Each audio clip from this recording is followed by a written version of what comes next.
आज हमारे जगन्नाथ प्रभु को नींद नहीं आ रही है। पता नहीं क्या हो गया, उनको सो ही नहीं रहे, बिल्कुल सो ही नहीं रहे। हे प्रभु, ये कैसी लीला है? राजन, प्रभु आज सो ही नहीं रहे हैं। पता नहीं कब से हम उन्हें सुलाने का प्रयास कर रहे हैं। वो आप चलकर देखिए ना, पता नहीं प्रभु को क्या हो गया है। ऐसा क्या हो गया मेरे प्रभु को? चलो मैं स्वयं जाकर देखता हूँ।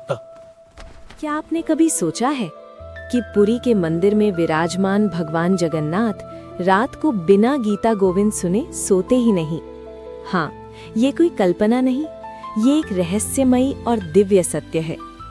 लेकिन सवाल ये है, आखिर भगवान जगन्नाथ को गीता गोविंद से इतना प्रेम क्यों है? क्या हुआ था उस रात जिसके बाद आज तक ये परंपरा चल रही है?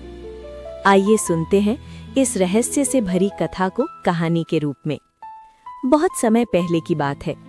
पुरी नगरी में भगवान जगन्नाथ का भव्य मंदिर था, जहां हर दिन प्रभु की सेवा, पूजा और श्रृंगार बड़े नियमों और श्रद्धा के साथ किया जाता था। पुरी के राजा स्वयं भगवान के परम भक्त थे। उनका विश्वास था कि जगन्नाथ केवल मंदिर में विराजमान मूर्ति नहीं, बल्कि साक्षात जीवित प्रभु हैं। उसी समय एक महान संत और कवि थे जयदेव जी। उन्होंने एक अद्भुत ग्रंथ लिखा था, गीता गोविंद, जिसमें श्री कृष्ण और राधा की प्रेममयी लीलाओं का वर्णन था। जयदेव जी की पत्नी थी मणिका। मणिका का स्वर इतना मधुर था कि जब वे गीता गोविंद गाती तो मानो पूरा वातावरण दिव्यता से भर जाता। एक दिन मंदिर में बड़ श्रृंगार का समय आया। भगवान जगन्नाथ को शयन कराने की तैयारी हो रही थी। सेवक प्रभु के पास गए और बोले, प्रभु, अब आपको विश्राम कराया जाए। लेकिन उस रात कुछ अद्भुत हुआ। भगवान की आंखें जैसे जागती रहीं। मंदिर में शांति थी, फिर भी प्रभु को नींद नहीं आ रही थी। सेवक घबरा गए।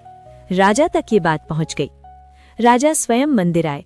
उन्होंने हाथ जोड़कर कहा, हे प्रभु, क्या हमारी सेवा में कोई कमी रह गई? उसी समय जयदेव जी वहां पहुंचे।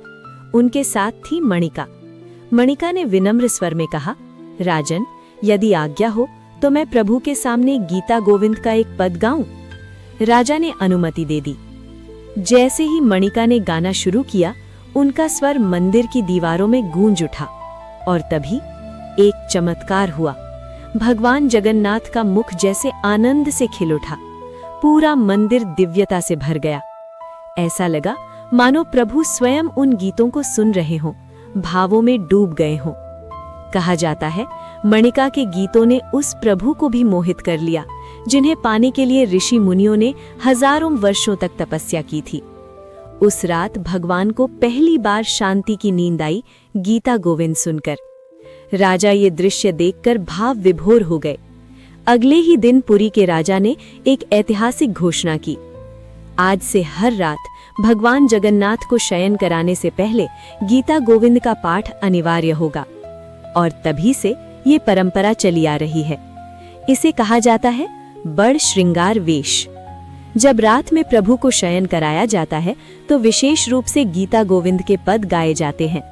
ऐसा विश्वास है कि आज भी भगवान जगन्नाथ इन मधुर गीतों को सुने बिना सोते नहीं हैं।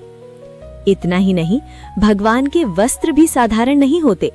पुरी के विशेष बुनकर प्रभु के लिए ऐसे वस्त्र बनाते हैं जिनमें गीता गोविंद की पंक्तियां सुई से नहीं बल्कि धागों से बुनी जाती हैं।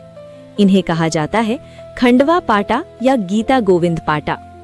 ये कथा हमें सिखाती है कि भगवान जगन्नाथ सिर्फ लकड़ी की मूर्ति नहीं है, वो सजीव हैं, वो भावनाओं के भूखे हैं। अगर आपकी पुकार में मणिका जैसी सच्चाई हो तो आज भी जगत के नाथ अपने भक्त के लिए चमत्कार कर सकते हैं। अगर आपको ये रहस्यमयी कथा कहानी के रूप में अच्छी लगी हो तो हमारे चैनल को जरूर सब्सक्राइब कीजिए। मिलते हैं अगली दिव्य कथा में। जय जगन्नाथ।